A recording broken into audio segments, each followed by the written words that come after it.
સૌને નમસ્કાર. આચાર્ય ભુવનચંદ્રજીનું તેડું આવે એટલે તરત દોડતા એટલા માટે આવી જવું પડે કે એમનું અનુસંધાન મારા ગુરુજન પ્રોફેસર જયંત કોઠારી સાથે છે. કોઠારી સાહેબના મુખમાં આચાર્ય પ્રદ્યુમ્ન સુરીજી, શીલચંદ્ર સુરીજી અને ભુવનચંદ્રજીનું નામ આવે એટલે એમનો હંમેશા ગંભીર રહેતો ચહેરો એકદમ ખીલી ઉઠે. એટલે મને બરાબર ખબર છે કે એમના બંનેનું અનુસંધાન કેવું છે. એટલે એ ગુરુ ઋણ ચૂકવવા મારે તાત્કાલિક અહીંયા આવવું જ પડે. અને એ પછી આચાર્ય ભુવનચંદ્રજીએ એ અનુસંધાન એવું તો નભાવ્યું કે હું જ્યારથી આ આમંત્રણ આવ્યું ત્યારથી વિચારતી હતી કે અમે પહેલી વાર ક્યારે મળ્યા. તો એના જેવી વાત છે કે નદીનું મૂળ ને ઋષિનું કોળ શોધ્યું જડે નહીં, એમ જેના સાથે આપણું અનુસંધાન ગોઠવાઈ ગયું હોય એ વ્યક્તિ પહેલી વાર ક્યારે અને કેમ મળી હતી એ યાદ જ ના આવે. એ આવા સંબંધોની ખૂબી હોય છે. એટલે કોઈ તારીખ, કોઈ ક્ષણ સ્મરણમાં જ ના આવે, બધી ક્ષણો ભેળસેળ થઈ જાય. કેટલી બધી વાર એમના સાથે ઉપનિષદ રચવાનો મોકો મળ્યો છે. ક્યારેક ક્યારેક એમાં ભાઈ રમજાન પણ ભાગ ભજવી શક્યા છે. અને કેટલી બધી વાતો અધ્યાત્મ યાત્રાની, કવિતાની, જીવનની, ચઢાણની, ઉતરાણની એમના સાથે થઈ શકી છે. એટલે એક મૈત્રીનો નાતો છે. હંમેશા મને એમ લાગ્યું છે કે સાચો સંન્યાસી એ છે કે જે આપણો બધાનો મિત્ર હોય. તો આવી એક મૈત્રી એમના સાથે કેળવાઈ શકી છે. એ આનંદ સાથે મારી વાત હું 30-35 મિનિટમાં થઈ શકશે એટલી કરવાનો પ્રયત્ન કરીશ. રમણીક સોમેશ્વરે આ પુસ્તકની બહુ સરસ વિગતે પ્રસ્તાવના લખી છે. એ કવિ તો છે જ અને વિવેચનના ક્ષેત્રમાં પણ વિહરતા હોય છે. એટલે છેક ચેર ભૂંસ કરીને પહેલી વાર લખી, પછી એમ થયું કે થોડી સુધારીએ એટલે બીજી વાર લખી. એટલે બધાને વિનંતી કે એ પ્રસ્તાવના આની સાથે ખાસ પહેલાં વાંચે તો આખા કાવ્ય સંગ્રહમાં વિહરવાની બધાને વધારે મજા આવશે. મને પણ એ લખાણની બહુ જ મદદ મળી આ કવિતાઓ સમજવા માટે, એક કવિને કવિની દ્રષ્ટિથી જોવા માટે. પહેલી આવૃત્તિ હમણાં વાત થઈ એમ ઝરણાની 2005માં બહાર પડી ત્યારે મહારાજ સાહેબે એની પ્રસ્તાવનામાં એક સરસ વાત નોંધી છે. એ પણ એક કવિ નોંધે એવી રીતે નોંધી છે કે કવિતા એટલે હૃદયની ભાષા. કેટલીક લાગણીઓને સીધી સાદી ભાષામાં વ્યક્ત કરવાનું આપણને ગમતું હોતું નથી. હૃદયની ભીની સંવેદના રોજિંદી કામકાજની ભાષામાં વ્યક્ત કરવી જરા મુશ્કેલ પણ લાગે છે અને અનુચિત પણ. પછી દાખલો કેવો આપ્યો છે જુઓ, કોઈ પ્રિયજન કે મહાજનને સીધા ભોંય પર બેસાડી દીધા હોય તેવી લાગે છે. આથી હૃદયની ઉર્મિઓની અભિવ્યક્તિ માટે કવિતાની ભાષા માનવજાતે અપનાવી છે. હું કવિ નથી, પણ કવિતા વાંચવી, ગાવી, રચવી મને ગમે છે. કેટલીક હૃદયની ઉર્મિઓને કવિતામાં મઢીને મૂકવાનો પ્રયાસ પણ મેં કર્યો છે. આધુનિકતાના પરિચયમાં હું આવ્યો તેનાથી પહેલાં સંસ્કૃત મહાકાવ્યો અને પંડિત યુગની કવિતા સાથે મારો સારી પેઠે ગરોબો થઈ ચૂક્યો હતો. એટલે મારી કવિતામાં જૂની પરિપાટી કદાચ વધારે જોવા મળશે. પણ શ્રોતાઓને ગમે છે એ જાણ્યા પછી થોડી ચૂંટેલી કવિતાઓ લોકો સમક્ષ મૂકવાનું હું સાહસ કરું છું. અહીંયા એમના મનની વાત બહુ જ વિનમ્રતાથી મુકાઈ છે.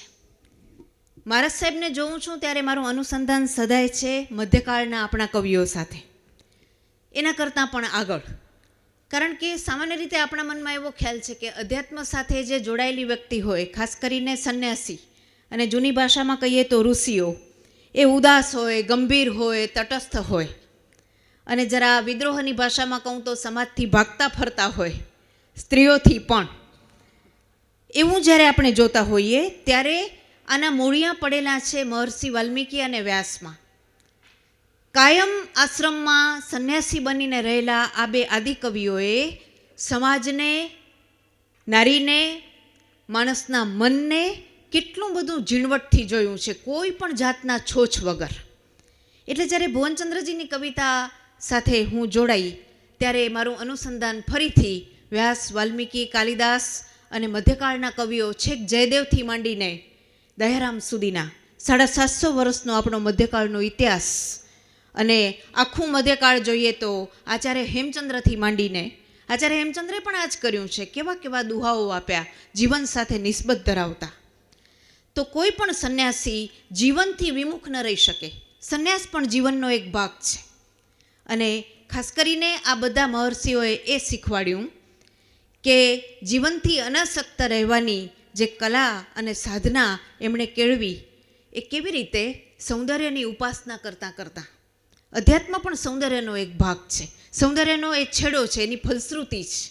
તો આવું અધ્યાત્મ આ બધા જ વાલ્મીકીથી માંડીને આચાર્ય ભુવનચંદ્ર સુધી આપણને મળતું આવ્યું. આ કવિતાઓ ઘણા બધા ભાગોમાં સગવડ ખાતર આપણે એને વિભાજિત કરી શકીએ. અહીંયા પ્રકૃતિ છે, અહીંયા જુદા પ્રકારનો પ્રેમ છે, સંબંધોની, લાગણીઓની, ભાવનાની સૃષ્ટિ છે, ચિંતન છે, ઉર્મિ છે, જીવન દર્શન છે. અને ખાસ કરીને આ બધામાં એક કવિની ઝીણી નજરથી થયેલું નિરીક્ષણ છે. આખરે કવિ શું કરતો હોય છે? જુએ છે તટસ્થ રહીને અને પાછો ઇન્વોલ્વ થઈને.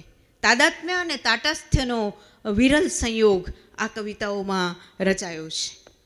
પહેલાં હું વાત કરીશ પ્રકૃતિ કવિતાની. બહુ જ સરસ પ્રકૃતિ કાવ્યો અહીંયા મળે છે. હમણાં જ મેં વાચન યાત્રાની વાત કરતાં કરતાં કહેલું કે કવિ ઘણું બધું કામ સાથે કરે છે. સાહિત્યમાં સંગીતનો લય છે, ચિત્રકલાની ચિત્રાત્મકતા છે, સ્થાપત્ય અને શિલ્પની ઝીણવટ છે. તો જ્યારે આપણે ભુવનચંદ્રજીની પ્રકૃતિ કવિતા જોઈએ છીએ ત્યારે તમે જુઓ એમાં કેવો લય છે અને કેવી ચિત્રાત્મકતા છે. કોયલને એમનું સરસ કાવ્ય પ્રકૃતિનું, એમાં એક સરસ વાત આવું એક ચિત્રથી એમણે કરી છે. કોયલ જ્યારે ગાય છે, બલકે કૂજન કરે છે, ત્યારે કુદરતમાં કો ચેતન આવ્યું, જાગી ઉઠ્યા જંગલ, પરણો નાચે, ફૂલ હસે ને વર્તે છે મંગલ, ઉડાડ તારે મીઠા તારા, પંચમ સૂરની છોડ છોડ, કોયલડી તું મીઠું બોલ બોલ. એક લય અને કુદરતના નાના નાના તત્વને જે પ્રેમ કરે તે કવિ છે. એ સાચા અર્થમાં કુદરતને આશ્લેષમાં લે છે અને પોતે પણ કુદરતને આલિંગનમાં લઈને. તમે જુઓ ઘાસ. મારા એક વડીલ સ્વજન વારંવાર બધા પર નારાજ થઈ જાય અને હું એમની નારાજગીને દૂર કરવા પ્રયત્ન કરું ત્યારે તરત એમ કે આવા લોકોને દાદ ના આપવાનો, આ બધા તો તૃણવત છે, એને દાદ જ ન અપાય. તૃણવત આપણે ત્યાં તુચ્છતાનો સૂચક શબ્દ છે. ઘાસ જેટલો નકામો છે. આ ઘાસને સૌથી પહેલાં પ્રેમ કર્યો ગુજરાતીના બહુ મોટા કવિ પ્રહલાદે. પ્રહલાદની કવિતા ગુજરાતી કવિતાનું આધુનિક વળક બિંદુ ગણાયું. ઘાસ અને હું અને ઘાસ નહીં. કવિ હંમેશા પોતાની જાતને છેડે મૂકે છે, ઘાસ અને હું. અને બહુ સરસ પંક્તિ પ્રહલાદે આપી, જ્યાં સુધી પહોંચે નજર ત્યાં સુધી બસ ઘાસનો વિસ્તાર છે, ને પછી આકાશની આ નીલરંગી ક્ષિતિજ કેરી ધાર છે. આવી પંક્તિ પ્રહલાદે આપી અને એની લગોલગ આપણા આચાર્યશ્રી બહુ સરસ તરણાને ચરણે તૃણવત ગણવાને બદલે પોતાનું મસ્તક મૂકે છે. તરણું ખેલે માના ખોળે, વસુંધરાનું લાડક વાયું, હેતે માત હિંચોળે. જો કેવું સરસ ચિત્ર દોર્યું છે. હવામાં તરણા ડોલે છે, જાણે કે ધરતી માતા એને હિંચોળતી ન હોય. ખેત ખળામાં, કુંજ ક્યારીમાં, વન ઉપવનમાં મૌરે, મોજ પડે તો ઉડે ગગનમાં, ચઢી પવન ચગડોળે. બહુ લાડ લડાવ્યા છે. પછી કહે છે, લોક જગતના છોને એને ચરણ તળે રગદોળે, ધીમે રહીને બેઠું થાતું, ફરી ફરીને કોળે. બસ માણસે આ કરવાનું છે. ગમે એટલું કોઈ એને ચગદે પણ એ ફરીથી બહુ જ વિનમ્રતાપૂર્વક ઊભું થઈ જાય છે. ઊંચા તાળ બિચારા તૂટી જાય વંટોળે, દૂબ ખૂબ કી ખૂબ રહત હૈ, મસ્ત મગન થઈ ડોલે. અને જુઓ મહાત્મા લાઓત્સે યાદ આવે છે. આ કાવ્ય વાંચતા તો બહુ જ યાદ આવ્યા. મારું પ્રિય સૂત્ર છે એમનું, ઝૂકવું એ છે સુરક્ષાનો ઉપાય. લાઓત્સે કહ્યું, જે માણસ ઝૂકી જાય એ બચી જાય અને ટટાર રહે એ ખલાસ થઈ જાય. અને એનો દાખલો આપતા લાઓત્સે કહ્યું કે જ્યારે વાવંટોળ આવે ત્યારે ઊંચા વૃક્ષો જરાવારમાં ધરાશાયી થઈ જાય, પણ ઘાસ ત્યારે ઝૂકી જાય વાવણટોળની સામે, અને જેવો વાવડો પૂરો થઈ જાય પાછા ઊભા થઈ જાય. ઝૂકવું હોય છે સુરક્ષાનો ઉપાય. તો એ જ વાત મારા સાહેબે છેલ્લે કરી. નાનું નાજુક નમણું તરણું રાજ કરે વણ બોલે. આવા લોકો રાજ કરે જે ઝૂકી શકે છે. તણખલું તો તણખલું છે કોઈ ન એની તોલે. ઊંધું થઈ ગયું. આપણે કહીએ કે તણખલાની તોલે છે, કવિએ એમ કહ્યું કે તણખલાની તોલે કોઈ ના આવે. આવી તો કેટલી પ્રકૃતિ કવિતા આપણને અહીંયા મળે છે. પણ એમાંની એક એવી છે કે પ્રકૃતિની વાત કરતાં કરતાં જાણે કે કવિશ્રીએ પોતાની જાતની વાત કરી નાખી છે. અને ટાઇટલ છે ઘાસ પછી સીધું આપ. નીચે ઉસનસનું એક સરસ કાવ્ય છે. હું તારકોને તૃણની બીચોબીચ, હું તારકોને તૃણથી ખીચોખીચ. એમ ઘાસ અને આભ કવિને મન સરખા જ છે. આભને અમથું રહેવું, ક્ષણ તો આવે ક્ષણ તો જાય, ના વળગીને રહેવું. આ એક સંન્યાસીની છબી છે. બધા જ આવે છે અને જાય છે. આકાશ તટસ્થ છે. શ્યામ ઘટા આકાશે છાયે, ધવલ મેઘ કદી આવે, ઘોર તમસ કદી અંબર પ્રસરે, ચંદ્રિકા કદી ચમકાવે, સૂરજ ચંદા આવે જાવે. આભને છે કાંઈ કહેવું? એ તો તટસ્થ જ છે. અને છેલ્લી પંક્તિમાં મીરાનું સ્મરણ થાય છે. અગણિત સૂરજ ઉરમાં ઘૂમે, બ્રહ્માંડો કાંઈ ધબકે, ધીર ગંભીર જોગંદર અંબર, ના મલકે ના છલકે, અનંત યુગોની આવન જાવન, આભને અમથું હોવું. આભમાં બધું જ છે પણ આભ ક્યાંય નથી. જે દર્શન ભુવનચંદ્રજીને થયું એ મીરા સાથે સરખાવવા જેવું છે. મીરાએ અંદર જોયું છે. મોટા માણસો અંદર જોવે છે. આપણે બહાર જોઈ જોઈને જિંદગી પૂરી કરીએ. આ લોકો અંદર જોઈને જિંદગી ધન્ય કરે. આરે કાયામાં છે વાડીઓ હોજી, માહી મોર કરે ઝીંગોરા. આ જ દર્શન આપણા કવિને એની પ્રકૃતિ કવિતામાં સતત થયા કરે છે. પાણી ઉપર, ઝાડ ઉપર, તાડ ઉપર કવિએ જુદા જુદા સંદર્ભોમાં કવિતા રચી છે. તો એક સાધુ હોવા છતાં, એટલે સાધુ હોવાને કારણે જ એમ સુધારું એમ કહેવું જોઈએ. સાધુ બધાનો હોય એટલે સંબંધો ઉપર પણ એમણે ધ્યાન કેન્દ્રિત કર્યું છે. સંબંધ છે તો સંન્યાસનું મૂલ્ય છે. બધું જોયા પછી છોડવાની જે મજા છે, એમાંથી પસાર થયા પછી એ આ કવિતા આપણને આપણા ચિત્તમાં પ્રસ્થાપિત કરે છે. દીકરી ઉપર અને ભાઈ બહેનના સંબંધ ઉપર પણ કેટલા સરસ કાવ્યો રચ્યા છે કે આપણને એમ થાય કે ચોક્કસ અત્યારે એમની ક્ષમા યાચીને અને એમના સાથે એનો મારો જે મૈત્રી ભાવ છે જોડીને કહું કે આવી એક બહેનનો અનુભવ અને પુત્રીનો આ બધામાં અનુભવ એમણે ચોક્કસ કર્યો હશે. દીકરી તારી અનોખી વાત, દીકરી તારી જુદેરી જાત. અમારી માતા અમને ઘણીવાર કહેતી કે જેને દીકરી ન હોય એનું જીવતર એળે ગયું. તો એવું શું હોય છે? અનુસંધાન. એ કોઈ પણ વ્યક્તિની પુત્રી થઈ શકે જો અનુસંધાન સધાઈ જાય તો.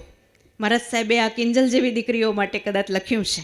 તારી અનોખી વાત, તારી જુદેરી જાત. પારણે પોઢી આંગણ રમતી, કરતી ઘરના કાજ, મીઠું હસતી ધીમું વધતી ઘરની ભારે લાજ. મીઠડી થઈ ગઈ પારકી આજ, દીકરી તારી અનોખી વાત. મા બાપને દીકરી વિશે શું થતું હશે એ કોણ જોઈ શકે? એક કવિ જોઈ શકે. આપણે કહેતા હોય છે ને, જ્યાં ન પહોંચે રવિ ત્યાં પહોંચે કવિ. કયા અર્થમાં? અંતર્યામીના અર્થમાં. કવિ દરેકના ચિત્તને જાણે છે. વાલ્મીકીને સીતાને શું થાય છે એ પણ ખબર છે. રામ સીતાને કેટલો પ્રેમ કરે છે એ પણ ખબર છે. અને હનુમાન કેવા બ્રહ્મચારી છે એ પણ ખબર છે. કારણ કે કવિથી કશું જ છૂપું રહેતું નથી. બ્રહ્માએ વાલ્મીકીને વરદાન આપ્યું છે કે તમે રામના જીવનમાં જે કાંઈ પણ થશે ને એને જોઈ શકશો. આ ખાલી વાલ્મીકીને જ મળેલું વરદાન નથી, કવિ માત્રને. વાલ્મીકીએ એ ચેપ બધાને લગાડી દીધો કે દીકરી વગર મા બાપને શું થતું હશે એ અહીંયા સંન્યાસીના વેશમાં પણ કવિ જોઈ શકે. એનું નામ કવિ. ત્યારે એ કવિ છે. અને ઋષિ તો છે જ, કારણ કે ઋષિ કાં તો ઋષિ બધાના ચિત્તને સમજી શકે અને કાં કવિ બધાને સમજી શકે. તો આ છે સ્ત્રીનું એક રૂપ, દીકરી. અને એવું જ બીજું રૂપ છે. શું શીર્ષક આપ્યું છે? નકલંક મોતી.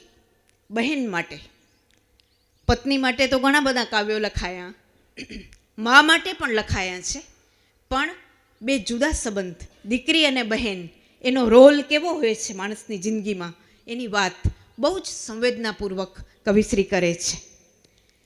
ભાઈના મોઢાના શબ્દો છે, મને લાદ્યું છે એવું એક નકલંક મોતી, આ વનવગડામાં લીધું મેં ગોતી.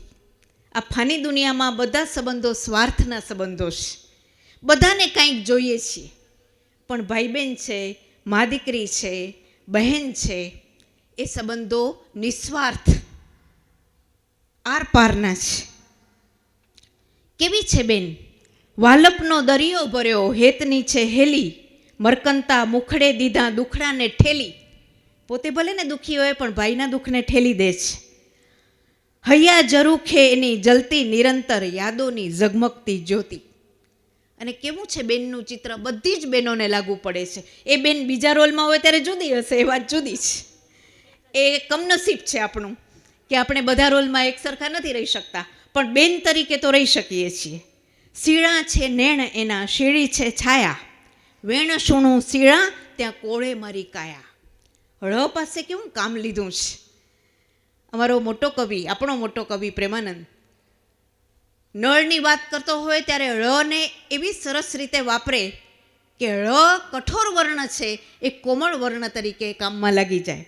તેમ શીળા છે નેણ એના, શીળી છે છાયા, વેણ સુણું શીળા ત્યાં કોળે મારી કાયા, શીળી સરવાણી વહે બેનીના સ્નેહની, તન્મનના મેલ જાય ધોતી, મને લાગ્યું છે નકલંક મોતી. તન્મનના મેલ ધોવે કાં તો ગુરુ અને કાં તો આવા શીળા સંબંધો. તો અહીંયા આવા સંબંધોની પણ કથા છે. કોણ કે આ એક સંન્યાસીનો કાવ્ય સંગ્રહ છે, આ એક એવા જણનો કાવ્ય સંગ્રહ છે જે આપણી જેમ જ આપણે જે માર્ગે ચાલીએ છીએ એ ચાલતાં ચાલતાં એનું નિરીક્ષણ કરતાં કરતાં આગળ વધે છે. અને પછી હનુમાન કૂદકો કવિ મારે છે. એમના પછીના કાવ્યો જે મહાવીર વિષયક છે, ભગવાન મહાવીર વિષયક છે, અને જેમાંથી એમને ચિંતનનું મોતી લાદ્યું છે, બેનનું મોતી લાદ્યું, અને પછી હનુમાન કૂદકો સીધો દર્શનનું મોતી જ્યાં લાદ્યું છે, એવી બહુ જ સુંદર કવિતાઓ મહાવીર વિશે છે. મહાવીરનો જન્મ હજી થવામાં છે ત્યારે એની માતાની લાગણીઓ કેવી છે એ એની સખી જોવે છે, અને સખી દ્વારા કવિ જોવે છે, અથવા તો એમ કહો કે કવિ દ્વારા સખી જોવે છે. મારા રાણીજી તમારું ચમકે, મુખડું તમારું ચમકે આજે કેવી વાતનું, અરે મારા રાણી શું વાત છે આજે, જાણે ઉગ્યો નભમાં ચાંદલિયો રૂડો પૂનમ રાતનો, એવું કેમ મોઢું થઈ ગયું છે.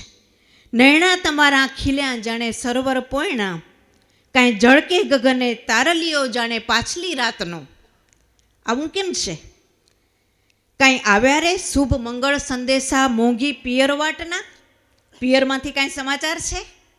ના ના, પિયરમાંથી નથી, ઉપરથી સંદેશા આવ્યા છે, મૂળ પિયરમાંથી, સ્વદેશમાંથી સંદેશા આવ્યા છે.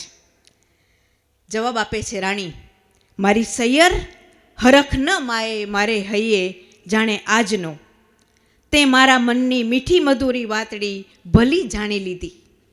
આને કહેવાય બેનપણી કે જે ચહેરા પરથી જાણી શકી. આને કહેવાય કવિ કે માનો ભાવ અને માની બેનપણીનો ભાવ એમની આ સંન્યાસની જોડીમાં ઝીલાઈ ગયો. મારી બેની ધન્ય જીવન મુજ આજ, ધન ધન આજની રાતડી, મારી સૈયર એક નહીં મેં દીઠા 14 સોણલા રેલો. 14નો આપણે ત્યાં બહુ મહિમા છે. રામનો 14 વર્ષનો વનવાસ, પાંડવો પણ 14ની નજીક 13 વર્ષ ભટક્યા. આટલા વર્ષો પછી જે મળે એનું મૂલ્ય છે. તો 14 સોણલા આવ્યા છે, અને એ સોણલાનું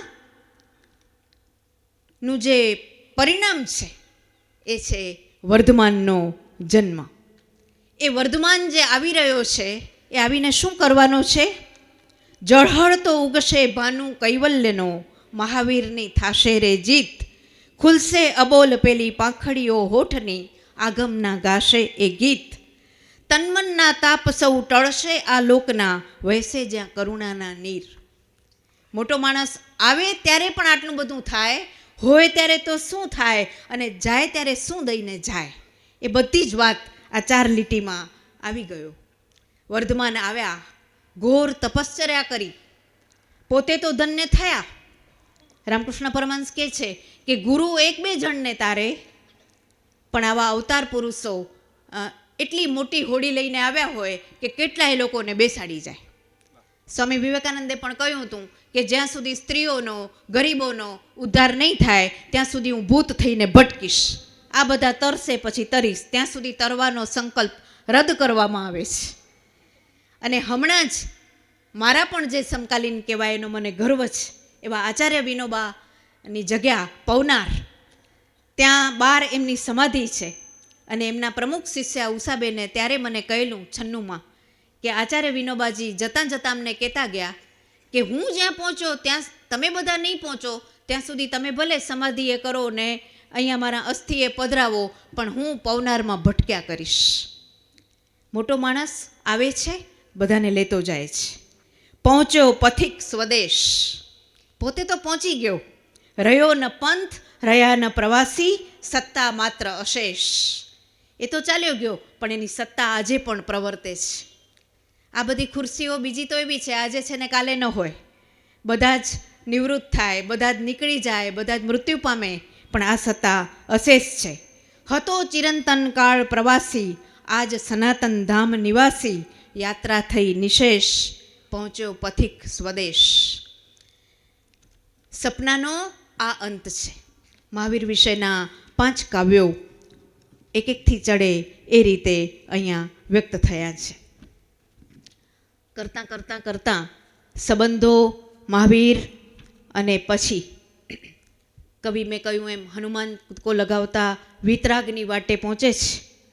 વીતરાગની વાટે ભાઈ, વીતરાગની વાટે જાવું પડે સિર સાટે ભાઈ, જાવું પડે સિર સાટે. સિર સાટે નટવરને વરીએ, હરિનો માર્ગ છે શુરાનો, નહીં કાયરનું કામ, પ્રથમ પહેલું મસ્તક મૂકી વળતી લેવું નામ. ભાઈ શરત અઘરી છે. ચાળા પાડીને આપણા જેમ ભુવનચંદ્રજીની જેમ સાધુ ન થવાય. આટલી શરતો હોય કબૂલ મંજૂર તો આ માર્ગે જવાય. શું છે?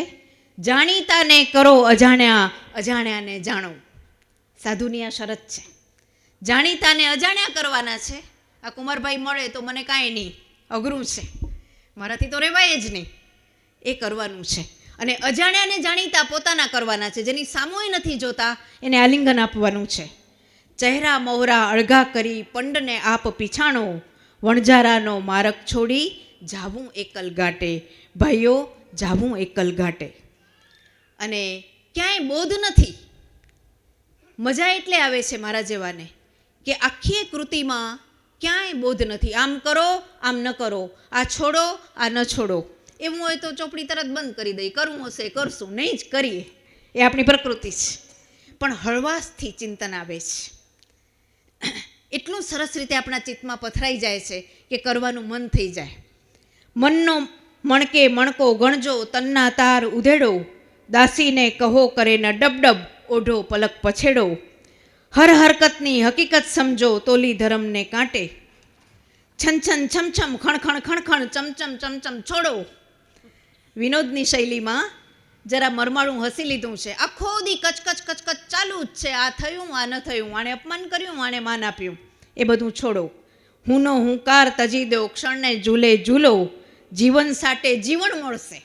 જુઓ, જીવન સાટે જીવન મળશે. પ્રેમની ભાષામાં કવિ વાત કરે છે. ના મળશે કોઈ હાટે, ભાઈ ના મળશે કોઈ હાટે. જીવતર ધરી દેવા પછી પ્રિયતમના પગલાં પંડમાં પડતા હોય છે. આવી વાત છે ભાઈ અનંતની વાટની. અનંતના યાત્રી, તારી યાત્રાનો નહીં અંત. પળપળના જપકારે પ્રોવી, મોતન માળ અનંત. ગંગા સતીએ પણ કહ્યું છે કે વીજળીના ચમકારે મોતી રે પરોવો પાનબાઈ. આજે ક્ષણ આવી છે, એ ક્ષણને પકડી લો.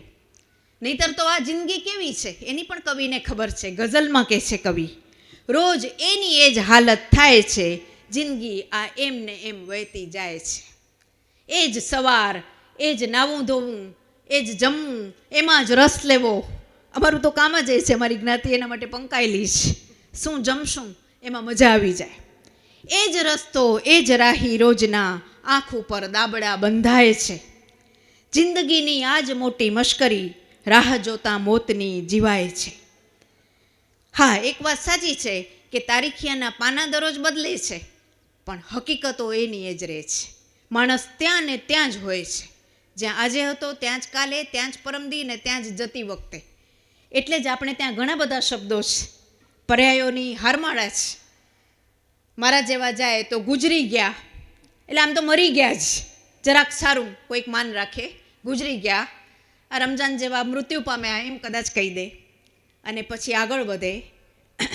શ્રીજી ચરણ પામ્યા, વૈકુંઠ નિવાસી થયા, સ્વર્ગવાસી થયા. એમાં અમે હસતા હોઈએ કે આમ તો નરકવાસી થયા એમ કેવું જોઈએ, પણ છાપામાં ખરાબ લાગે. અને મુનિ ધર્મ જેણે પ્રાપ્ત કર્યો એ કાળ ધર્મ પામ્યા, જૈનોનો શબ્દ છે. અને મહાવીર હોય તો નિર્વાણ પામ્યા. ગુજરી જવાથી નિર્વાણ સુધીની યાત્રા કેમ કરવી જોઈએ, એને ફેરવી નાખવી જોઈએ, એ જો આ ખબર પડે તો થાય કે તારીખિયાના પાના દરરોજ બદલી શકાતા હોય. એટલે જ કવિ કહે છે કે આ જીવન પોથી આપણી કેવી છે, થોથી જીવન પોથી એના ભરચક ભર્યા પાના, પાને પાને લીટા દોર્યા મીંડા માતર કાના. આવી છે આ જીવન પોથી. પોપટ પેઠે પાઠ કર્યો ને દોડા ઉપર કાળું, ઢાઈ અખરના સમજાણ્યા અક્કલનું દેવાળું. આવું જરા હસી લીધું છે, માઠું ન લાગે એવી રીતે. પઢી પઢીને પથ્થર થાસો વાંચો કોરા પાના, ભાગાકાર થયા સરવાળા ને ગુણાકાર તો બાકી. વાત ઉપર વાત ચડતી ગઈ, ગુણાકાર થયો જ નહીં. ગાયો કોકની ગણ્યા શીંગણા, રહ્યા છેવટે થાકી. કોકની ગાયો શીંગણા આપણે ગણવામાં ટાઈમ કાઢ્યો અને થાકી રહ્યા. અને બે લીટીની વચ્ચે વાંચો થાશે સારા વાના. બિટવીન ધ લાઇન્સ એ જે વાંચી શકે એના સારા વાના થાય, બાકી તો આમને આમ બધા નીકળી જશું. એનો કવિને રંજ છે. આવા લોકોને ચિંતા એ છે કે અમે જે મેળવ્યું એ આ બધાને દેખાતું કેમ નથી, અને એને કેમ દેખાડું. એટલે કવિ ગીત બધાના ગાઉં છું, પળે પળે હરખાઉં છું. કડવો હોય લીમડો, મીઠા મીઠા આંબા, જમીન સરસી ભોંય રીંગણી, તાળ હોય છે લાંબા. અહીંયા બધું જ છે, પણ એના વચ્ચેથી મનુષ્ય માર્ગ કરતો જાય, એની જીવન પોથીને યથાર્થ રીતે લખતો જાય, એના ગુણાકાર કરતો જાય. એમાં જ સાચી મજા છે. બાકી આ રસ્તો કેવો છે અધ્યાત્મનો? એકલની પગદંડી, આ તો એકલની પગદંડી. પુલ નથી અહીં નથી પાટિયું, ના લાલ કે લીલી ઝંડી, આ તો એકલની પગદંડી. અઘરું છે, પણ જો સદગુરુ સાંપડ્યા, સદગુરુના આશીર્વાદથી સદબુદ્ધિ સાંપડી તો વાંધો નથી. રજનીના અંધારા ઢળશે, ડગના ભરસો પાછા, ટમટમતા તારલિયા દેશે, અજવાળા કંઈ આછા. જળહળ દીવા બાળી આગે, તજશોના પગદંડી. આ ગુરુનો બોધ છે. કાંતા સંમિત ઉપદેશ છે. આચાર્ય મમ્મટ સંસ્કૃતના કહે છે કે ઉપદેશ એવી રીતે આપો કવિ કે સામાન્ય ગળે ઉતરી જાય અને એને બોધનું વજન ન લાગે. સાથે શું રાખવાનું છે? દંડ ધૈર્યનો હાથે ધરજો, શ્રદ્ધા ભાથું લેજો, સત્ય પથારી શીલ ઓશિકું, જ્ઞાનના પીણા પીજો. આટલું કરજો, સામાનમાં આટલું રાખજો. દિશા 11મી જ્યાંથી ઉગડે, એવી ભીતરની આ પગદંડી, જ્યાં માણસે ચાલતા જ રહેવાનું છે. અંદર બહાર તો બધા ચાલ્યા જ કરે છે. ગૌતમ બુદ્ધે વનમાં ફરતા હતા ત્યારે અંગુલીમાલે આવીને ત્રાડ પાડી, ઊભો રે. ત્યારે બુદ્ધે જવાબ આપ્યો કે હું તો ઊભો જ છું, ચાલે તો તું છે. એકલની પગદંડીમાં બુદ્ધ અંદર ચાલ્યા છે અને અંગુલીમાલને એમ લાગે છે કે બહાર ચાલે છે, એટલે ઊભા રહેવાનો આદેશ કરે છે. અને બુદ્ધના એક જ વાક્યે જાગી ગયો, એનું સદભાગ્ય. આવી અહીંયા એટલી બધી કવિતાઓ છે જે આપણને એક જ વાક્યમાં જગાડી દે છે. આખી લાંબી યાત્રા 62 કાવ્યો છે, એમાં ગીત છે, ગઝલ છે. 5 ભાષામાં અહીંયા આ કવિતાઓ છે. હિન્દીમાં પણ છે, કચ્છીમાં પણ છે, સંસ્કૃતમાં પણ છે, અંગ્રેજીમાં પણ છે, અને ગુજરાતી તો છે જ. એટલે વાત થઈ તેમ બધી ભાષાઓ પર એક સરખું કવિશ્રીનું મુનિશ્રીનું પ્રભુત્વ છે. બધી જ ભાષાઓને પ્રેમ કરે. સમયનો કેટલો બધો ઉપયોગ કર્યો.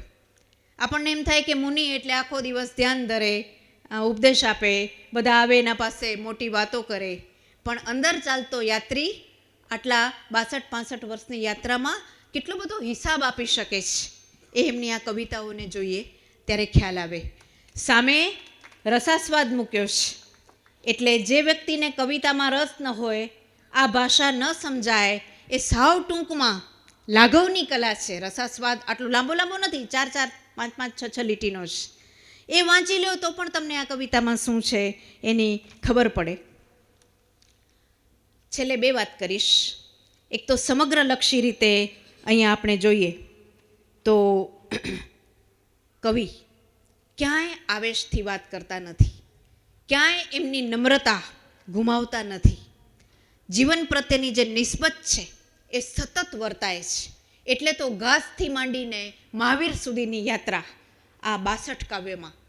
જ્ઞાનેશ્વરનું સંત કવિ જ્ઞાનેશ્વર મહારાષ્ટ્રના બહુ મોટા સંત અને ભારતના બહુ મોટા સંત, એમણે 3 મહત્ત્વના પુસ્તકો લખ્યા, જેમાં જ્ઞાનેશ્વરી ભગવદ્ ગીતા જાણીતી, એનાથી ઓછી જાણીતી અમૃતાનુભવ, અને એનાથી પણ ઓછી જાણીતી ચાંગદેવ પાસષ્ટી.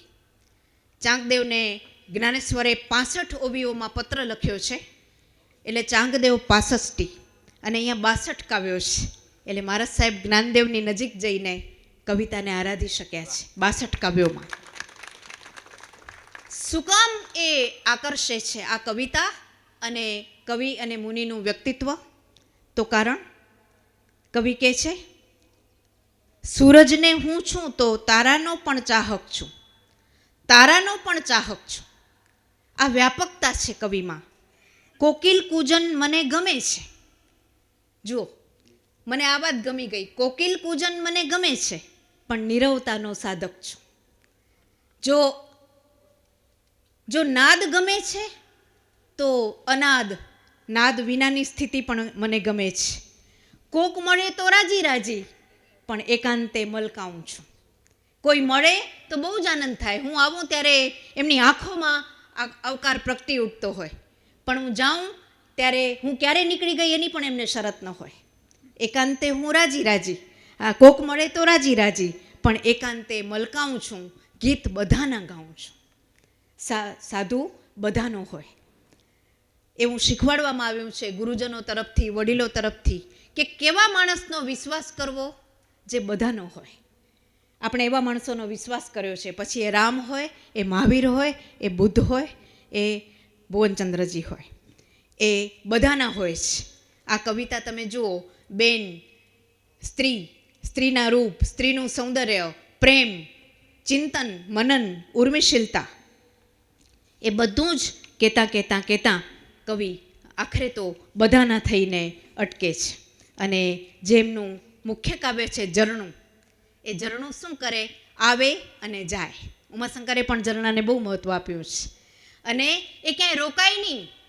બહુ સરસ વાત એમણે કરી છે કે ક્યારેક નદી સાથે પસાર થાય તો એનો પાલવ થોડીક વાર બાંધી લે, પછી પાછું વહેવા માંડે. ઝરણાનો સ્વભાવ છે વહેવાનો, સંન્યાસીનો સ્વભાવ છે વહેવાનો. એ ક્યાંય અટકે નહીં. અટકે તો એનામાં દુર્ગંધ આવે, પણ વહે તો એ સુગંધનો યાત્રી થઈ જાય. આ કવિતા વહેવાની યાત્રા છે. એટલે આ બધી જ કવિતા, ઝરણું, આભ, એ બધી કવિતા એવી છે જેને આપણે એમ લાગે કે સાહેબે એમના પોતાના વ્યક્તિત્વ વિશે એમની આત્મકથા કરી હોય એવું લાગે. એ ઝરણાની વાત નથી, એ મુનિની વાત છે. આભની વાત નથી, મુનિની વાત છે. એ એવા તૃણની વાત છે કે જે નીચે બેઠું બેઠું આભને આંબી શક્યું છે. એ મહાવીરની જેમ પરદેશમાં આવ્યું છે અને સ્વદેશ ભણી ગતિ કરી રહ્યું છે. આપણે એના સાક્ષી છીએ, એનો મને આનંદ છે. અને છેલ્લી વાત, કવિ આખરે શું ઈચ્છે? કલ્યાણ. બહુ જ ઓછા લોકો કલ્યાણ ઈચ્છતા હોય છે. કાં સંન્યાસી ઈચ્છે, કાં કવિ ઈચ્છે, અને કાં દ્રૌપદી જેવી સતી સ્ત્રી ઈચ્છે. બાકી સામાન્ય રીતે લગભગ લોકો અકલ્યાણ ઈચ્છતા હોય છે. અને ખબર પડવી જોઈએ. આપણે નાનું અકલ્યાણ ઈચ્છીએ, પણ મારા જેવાને ઘણી વાર એમ થાય કે આ એવું કરે છે ને ખબર પડી જવી જોઈએ. કોક વાર મળશે ને ફળ, એવું તો બોલાઈ જ જવાય છે, ગમે એટલો કાબુ હોય છતાં. પણ આ 3 જણ હંમેશા કલ્યાણ ઈચ્છે છે. એટલે છેલ્લી વાત એમની આ કવિતાની કરીશ, મંગળ હોજો, મંગળ હોજો. કવિતામાંથી નીકળતા કવિ સંન્યાસીનું રૂપ અસલ ધારણ કરી લે છે. વિશ્વ સકળનું મંગળ હોજો. શું કામ? પ્રાણી માત્ર છે મિત્રો મારા, લાગે મુજને બધાએ પ્યારા, સૌ જીવોને શાંતિ હોજો, પ્રાણી માત્રનું મંગળ હોજો. ગુણવંતોના ગુણલા ગાવું, ગુણવંતો પર વારી જાવું, ગુણીજનોનું ગૌરવ હોજો, ગુણીજનોને વંદન હોજો. દુખિયારાના આંસુ લૂછું, દુખિયારાના સુખ દુઃખ પૂછું, કોમળ કોમળ હૈયું હોજો, ભીના ભીના લોચન હોજો. આ પંક્તિ બહુ આકર્ષક છે. જેની આંખ ભીની હોય એ જ બધું જોઈ શકે, કોરી આંખથી ન જોઈ શકાય. ભીની આંખથી આ બધું જોયું છે એટલે તો કવિતા થઈ શકી છે. અવિચારી જન અવળા ચાલે, દુર્ગુણને દુર્ભાવમાં માલે, એવા જનની ઉપેક્ષા હોજો, મારી ક્ષમતા અવિચળ હોજો. આખરે આ જીનત્વનો મહિમા છે. મારા બધા જ ગુરુજનો જૈન છે. મારા એક શિક્ષિકા નલિનીબેન શાહ, એણે 9મા ધોરણમાં મને એમ શીખવાડ્યું હતું. એમનું ક્યારેક અપમાન થાય ને અમે બધા ગુસ્સે થઈ જઈએ ત્યારે તરત એમ કહેતા કે આપણું અપમાન કરીને એને મજા આવે છે ને તો આનંદ લેવા દો ને, કોઈકના તો મનોરંજનનું સાધન બને આપણે. તો 9મા ધોરણમાં જીનત્વના આ સંસ્કાર અમને અમારા શાળા કક્ષાના ગુરુજનોથી માંડીને કોઠારી સાહેબ જેવા અને પછીથી ભુવનચંદ્રજી જેવા મહારાજશ્રીઓ પાસેથી સાંભળતા રહ્યા. એટલે ઓછામાં ઓછું અમને આવડે કે ના આવડે પણ બધાના મંગલની ભાવના ઈચ્છીને મારી વાત અધૂરી છોડું છું.